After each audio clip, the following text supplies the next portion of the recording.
Matthew? Matthew Lee, Inner City Press, on behalf of the Free UN Coalition for Access. Thanks for this briefing, especially after yesterday's stakeout. Since then, I spoke to some people there, so I wanted to ask you more about the Bentiu camp, if I can. You'd said that they're building, the goal was to build a new camp on higher ground. And what some people have said to me is that there's not only not a fence at the new camp, but that the guard towers are not yet fully staffed, something about the Mongolian peacekeepers not yet being in place.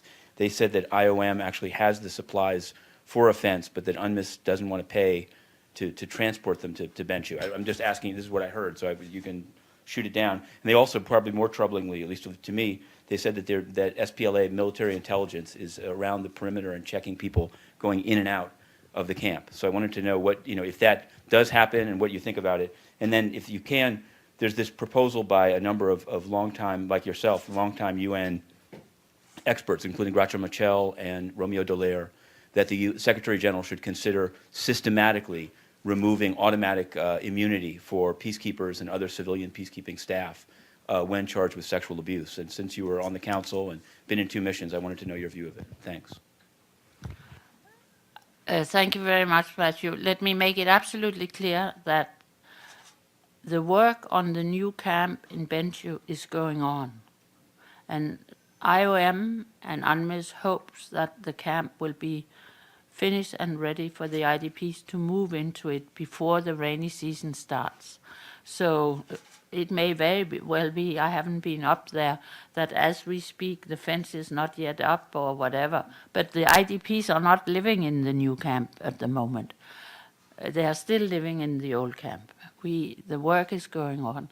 I don't know if there is anything about transportation. We have a huge issue in relation to Bentiu Airport, namely that we cannot land with big planes.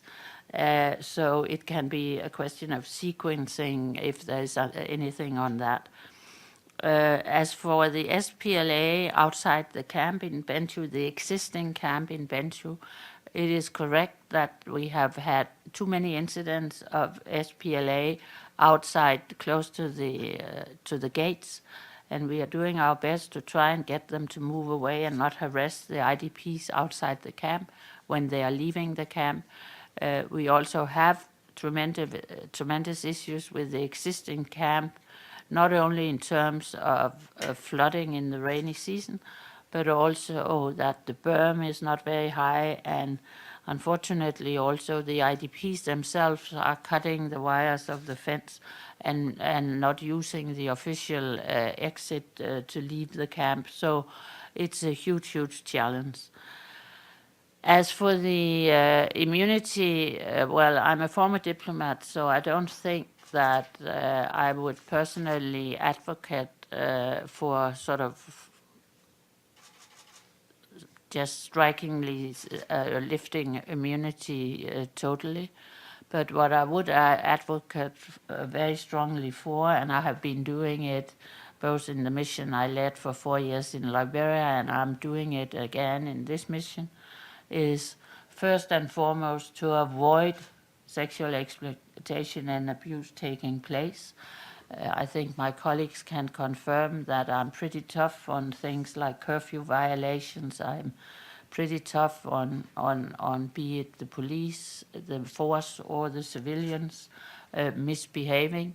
I think we should really be very conscious of it. I will not say that I'm tough on these issues and paying a lot of attention to these issues, as it's sometimes said, because it's bad for the reputation of the United Nations. Yes, it is, but it is, and to me much more importantly, it is bad for the purpose of the mission, because we are not respecting the people in the countries where we serve who are coming out of a conflict situation, and the whole purpose of a peacekeeping mission is to keep the peace while the countries and the people get the confidence to run their own country and take charge of their own affairs. So if our staff misbehave, that is contrary to the whole aim of our mission. So I think I will leave it at that, but I can promise you it's an issue I follow very closely.